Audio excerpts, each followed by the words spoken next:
Hoje recebemos a ginecologista e também mastologista Marilda Plácido, e ela que é também madrinha do Outubro Rosa 2016, não é isso, doutora Marilda? Como é que vai? Boa noite. Boa noite a todos. Bom, segundo o Instituto Nacional do Câncer, o câncer de mama é o mais comum entre as mulheres e ele vem avançando a cada ano 22% a mais. É isso, cada ano mais 22% de casos novos de câncer que vem aparecendo. Na realidade, do total de câncer que afeta a mulher, 22% é o câncer de mama. O mais frequente é o câncer de mama não melanoma, que é um câncer com uma evolução até bastante... não sei se poderia chamar de benigna, mas é uma evolução boa, com chance de cura de 100%. São quantos tipos? Quais são os tipos de câncer de mama? Câncer de mama são vários, né? O mais comum é o carcinoma ductal infiltrante. A gente tem o lobular, tem o medular, são vários tipos de câncer. E na realidade, mesmo um tipo, por exemplo, o carcinoma ductal infiltrante, ele pode ter comportamentos diferentes em mulheres diferentes. Pode ser mais agressivo, pode ser menos agressivo, isso é muito variável, ele não tem um comportamento uniforme. E já se pode dizer algum tipo de fator que seja primordial para causar esse câncer de mama ou não? O câncer de mama ele é multifatorial, não tem um fator específico. Vários fatores podem fazer com que ele surja ou que ele cresça mais rápido, né? Então, assim, obesidade, estar acima do peso, ingestão de bebida alcoólica, uso de pílula anticoncepcional. Mulher que começaram a menstruar muito cedo, antes de 12 anos, ou pararam de menstruar muito tardiamente, a partir de 55 anos ou mais. Uso de hormônio no período da menopausa. História familiar para câncer de mama, principalmente quando é parente de primeiro grau, é mãe, irmã ou filha. E principalmente se essas mulheres tiveram câncer de mama antes da menopausa.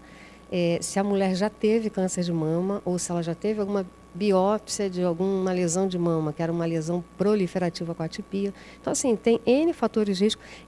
Mulheres que tiveram que fazer a radioterapia de tórax, por exemplo, por um linfoma, alguma coisa assim. Antigamente se fazia muita breografia, que é um raio-x de tórax por causa da tuberculose, que tem uma quantidade de radiação muito grande.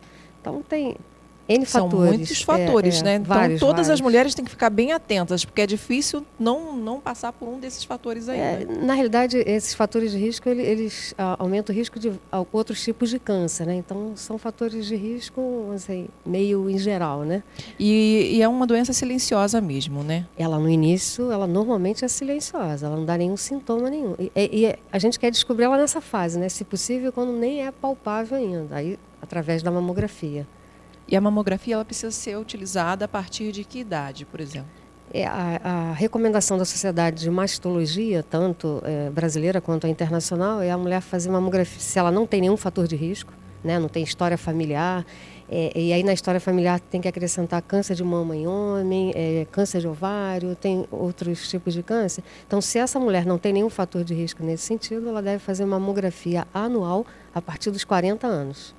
Se ela tem algum desses fatores de risco, aí a mamografia deve ser anual a partir de 35 anos. Além de fazer a mamografia, é possível ter um estilo de vida a fim de evitar o câncer de mama? Com certeza, né? Então, uma alimentação saudável, pobre em gordura, em carne vermelha, rica em fibra, fruta, verdura, legume, evitar a ingestão de bebida alcoólica, não ter filhos muito tardiamente, que isso é um outro fator de risco. Mulheres que têm filho depois de 30 anos, então ter filhos, amamentar os filhos pelo menos 6 meses. Quer dizer, não ter filho também é um fator de risco? É um fator de risco. Ou então ter tardiamente. Hoje em dia as mulheres estão adiando, né? Estão se formando, né? Por conta da vida profissional, isso, exatamente. Aí estão adiando os filhos. Também aumenta o risco. Mas não ter filho aumenta mais ainda. Agora, doenças emocionais, como a depressão, por exemplo, pode influenciar? Na realidade, qualquer coisa que possa mexer com o emocional, tanto estresse, depressão, raiva, mágoa, tristeza, tudo isso baixa a imunidade, né?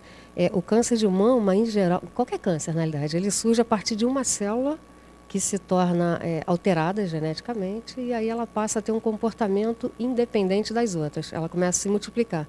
Isso acontece com uma certa frequência no nosso organismo, mas o sistema imunológico vai lá e detecta e destrói. Então, se baixar a imunidade, essa célula vai passar desapercebida e aí pode se tornar um câncer. Então, qualquer coisa que afete o sistema imunológico pode contribuir com certeza. E hoje em dia já se sabe que todos esses estados emocionais podem contribuir. No câncer de mama, a gente vê uma certa frequência da emoção envolvida, aí, em geral é mágoa, alguma, né, aquela coisa que fica retida ali. Quer dizer, então trabalhar-se psicologicamente também é importante para poder evitar o câncer de mama. Qualquer doença, na realidade, desde gripe até o câncer. Agora, além disso, quer dizer, antigamente as pessoas faziam muitas campanhas de autoexame, não é? Uhum. Aí depois o autoexame ele ficou meio que em segundo plano. Atualmente, qual é a importância do autoexame? A gente nem chama mais de autoexame, mas de autocuidado, né? A gente incentiva as pessoas, né, as mulheres, a conhecerem o seu corpo, né? Então isso é importante. Hoje em dia ainda a maior parte dos cânceres são descobertos pela própria mulher. Isso não quer dizer que o autoexame seja um exame que baste por si só. É porque, na realidade, as pessoas não estão fazendo a mamografia como deveriam fazer. Então, a mamografia é capaz de detectar um câncer de mama antes dele ser palpável. Teoricamente, a partir de 3 milímetros. Para a gente conseguir palpar um nódulo na mama, ele tem no mínimo 1 centímetro. Então, assim, já cresceu há mais tempo do que a mamografia é capaz de detectar. Mas ainda assim é melhor do que deixar desenvolver. Com certeza, com certeza. Então a gente incentiva o autocuidado. A mulher que se examina todo mês, para a mulher que menstrua, é bom naquela semana, assim que a menstruação acaba, aquela semana seguinte. Na mulher que não menstrua mais, por algum motivo, ou porque já está na menopausa, ou porque fez a retirada do útero, ela escolhe um dia do mês e se examina. E aí a gente incentiva ela a se conhecer. Todo mês ela examina, é como se fosse um cego tateando um rosto para saber como é que é, né? Então ela vai se percebendo e com o tempo ela vai conhecer a sua mama. Se aparecer alguma coisa, ela é capaz de perceber essa alteração. Aí uma vez que ela percebeu, ela não pode fugir disso, né? De jeito nenhum, ela pelo não pode contrário. De repente achar, não vou ao médico agora não, porque de repente desaparece. Não pode, né? Tem que procurar o médico imediatamente. A mulher, ela tem que se ela perceber alguma alteração, é bom ela pensar assim, se ela menstrua ainda, né? Quando é que minha menstruação veio? Quando está para vir? Se estiver próximo, é bom esperar a menstruação vir e reavaliar, porque a mama retém líquido e ela fica um pouco edemaciada nas 2 semanas antes da menstruação. Então, às vezes, dá a sensação de coisas que não é nada. Né? Não precisa sair correndo desesperada. Né? Se ela não menstrua mais, aí é bom procurar um serviço de saúde. Não precisa ser um mastologista, pode ser um ginecologista, pode ser um médico generalista de um posto de saúde da família, por exemplo, pode ser um enfermeiro também no posto de saúde da família ou na rede de atenção básica do município, que são vários. Seriam quais? E aí vamos para aqueles lugares que as pessoas podem recorrer para poder se avaliar. Isso, assim, dentro da área pública, né? Porque na área particular a gente já tem uma quantidade boa. O melhor é procurar um ginecologista na medicina privada, porque mastologistas são poucos e às vezes vai demorar um pouco para conseguir essa consulta e aí bate o desespero, né? Mas na rede pública, se essa pessoa tem um posto de saúde da família perto de casa, ela pode procurar esse posto. Se não tiver, alguma unidade que tem atenção básica, tipo centro de saúde, o posto de saúde do Itamaraty, Pedro do Rio, Posse, tem no Morém, no Quitandinha, pode procurar um ambulatório escola, um ambulatório do Alcides Carneiro. Então, tem vários locais que ela pode ter uma consulta com ginecologista, com médico generalista ou então com enfermeira. E uma vez que ela for diagnosticada com um tumor mamário, o que fazer? Daí em diante, qual é o tratamento? Há possibilidade de cura? A chance de cura no câncer de mama, no mínimo, ela chega até a 100%. É de 95% a 100% quando o tumor é diagnosticado em fase inicial. Em geral, são tumores até 1 centímetro. Então, por isso a importância da mamografia, que é capaz de detectar antes. Essa mulher percebendo alguma coisa na mama, não necessariamente é um nódulo ou um caroço. Pode ser uma vermelhidão na mama, pode ser uma ferida que aparece, pode ser saída de alguma secreção pelo mamilo. Vários tipos de secreção podem sair pelo mamilo. Aquelas que estão associadas a algum risco de ter câncer, secreção sanguinolenta, serosa ou serossanguinolenta. É muito comum em doenças benignas ter uma saída de secreção esverdeada, amarelada, cor de abóbora. Essas não têm nenhuma associação com câncer. Mas a paciente pode ter uma inchação na mama, que a gente chama em casca de laranja. Fica igual a casca de laranja com aqueles pontinhos. Pode ser o bico que entra, pode ser uma área da pele que entra. Então, tem vários tipos de sintomas, mas não necessariamente esses sintomas são associados ao câncer. Várias patologias benignas da mama podem dar quadros parecidos. Então, não se desesperar e procurar um serviço de saúde para ser examinada. Se, dependendo da idade, vai ser pedido exame, geralmente é mamografia, se tiver mais de 35 anos. Se for abaixo disso, geralmente a gente pede primeiro ultrassom. E essa paciente, se for detectado que realmente tem alguma alteração, que é suspeita, tem suspeita de ser câncer, ela é encaminhada para o serviço de mastologia, ou no centro de saúde, ou no Hospital Alcides Carneiro. E aí a mastectomia, ela é indicada para quais casos? O tratamento cirúrgico do câncer de mama, que tem tratamento cirúrgico, pode ter quimioterapia, radioterapia, hormonioterapia, né? O cirúrgico, em geral, ele está sempre presente, seja na biópsia, né? Ou seja, depois para tratar mesmo o câncer.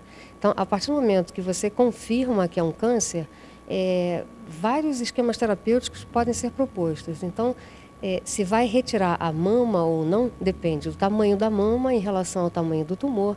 Às vezes é um tumor grande, porque quando a gente retira o tumor, eu tenho que tirar pelo menos 1 centímetro de tecido são em volta. Se é uma mama pequena, às vezes não vai sobrar muita coisa para reconstruir. Mas algumas vezes é passível de fazer a quimioterapia primeiro. E a quimioterapia pode reduzir esse tumor e permitir fazer uma cirurgia conservadora, ou seja, não precisa retirar a mama sempre, né? Hoje em dia, eu já estou lá na mastologia da Alcides Carneiro há 16 anos. Quando eu comecei lá, a gente fazia muita mastectomia. Hoje em dia, a quantidade de mastectomia reduziu bastante. É possível ter uma reversão sem cirurgia? Não. Em pacientes idosas com risco cirúrgico, né, muito alto, porque às vezes tem problema cardíaco, problema renal, e às vezes uma cirurgia seria mais arriscado do que conviver com aquele tumor. Nesses casos, e pela idade delas, idade mais avançada, o tumor tende a ser menos agressivo, né? Porque a menopausa já ocorreu há muito tempo, não tem hormônio circulando. Então, nessas pacientes, às vezes a gente opta por não fazer a cirurgia. Ela vai fazer um tratamento menos agressivo, fazer uma radioterapia, uma hormonioterapia, que em uma boa parte dos casos tem bastante bom controle da doença, né? Ela vai sobreviver bastante tempo porque é uma doença que não está tão agressiva. Bom, o importante é conscientizar as pessoas para que elas se conheçam, né? Conheçam o seu corpo, procure o médico, faça a mamografia todo ano, a partir dos 40 anos. Algumas pessoas dizem que até um pouco antes, né? A mulher deve fazer a partir dos 35 anos se ela tiver história familiar de câncer de mama, de ovário, câncer de mama masculino. Aí deve começar com 35 anos. Bom, e aí o Outubro Rosa é esse evento de conscientização mundial que você, esse ano, é a madrinha aqui em Petrópolis, né, do Outubro Rosa 2016. Isso. Ainda tem uma programação até o dia 31, principalmente a caminhada do Outubro Rosa. Outubro Rosa, que é nesse sábado. O encontro é às 15 horas na Catedral, né, as meninas da PPO que organizam essa caminhada, elas vão estar distribuindo camisa. Quem não tiver a camisa, a gente pede que quem tiver a camisa dos anos anteriores que vá com essa camisa, né? O pessoal gosta de fazer uma coleção, né? Todo ano dá uma renovada na camisa. Os tempos estão meio difíceis para todo mundo, né? Então, assim, para que todos possam ter a camisa, é importante que quem tem leve a sua camisa. Eu vou levar a minha, que eu já tenho. Quem não tiver, tem que levar um alimento, levando um alimento, 1 quilo de alimento não perecível, lá vai poder ter a sua camisa também. Tá certo. E quem quiser encontrar você, não é, que a doutora Marilda Plácido atende pelo Sistema Público de Saúde, não é isso? Como é que a pessoa pode fazer? Eu atendo lá na mastologia do Hospital Alcides Carneiro e as pacientes que vão até a gente, elas são encaminhadas. Então, o melhor caminho é o atendimento na unidade de saúde mais próxima de casa, todas essas que eu já falei, e a partir do momento que for detectado que tem alguma alteração que precisa ser avaliado pelo mastologista, o próprio serviço, o enfermeiro, o médico, o ginecologista, o generalista, eles vão encaminhar ou para a mastologia do centro de saúde ou lá para a gente no Alcides Carneiro. Tá certo. Eu quero agradecer a sua presença aqui no Bem Posso Saúde. Falar só? Sim, rapidamente. Não, rapidinho. Não, é só falar porque a coisa que a gente vê ultimamente sempre foi assim, mas persiste ainda, que atrapalha muito, né? Essa possibilidade de cura do câncer é o medo, né? É o medo que afeta as mulheres em se examinar e sentir alguma coisa, ou sentir alguma coisa, ter medo de buscar ajuda, ou medo em fazer a mamografia, que é um aliado importante que a gente tem, ou fazer a mamografia e ter medo de ver o resultado, assim, não tem medo, tem que encarar, né? Tem que encarar, tem Porque se o problema solução. estiver ali, ele tem que resolver de qualquer maneira. Não vai ser esquecendo do problema ou não procurando ajuda que Pelo ele vai se contrário. resolver. Então, tem Se que esquecer, ele procurar vai ajuda. agravar e aí vai ficando mais difícil. Né? Pois é. Mais uma vez, muito obrigada.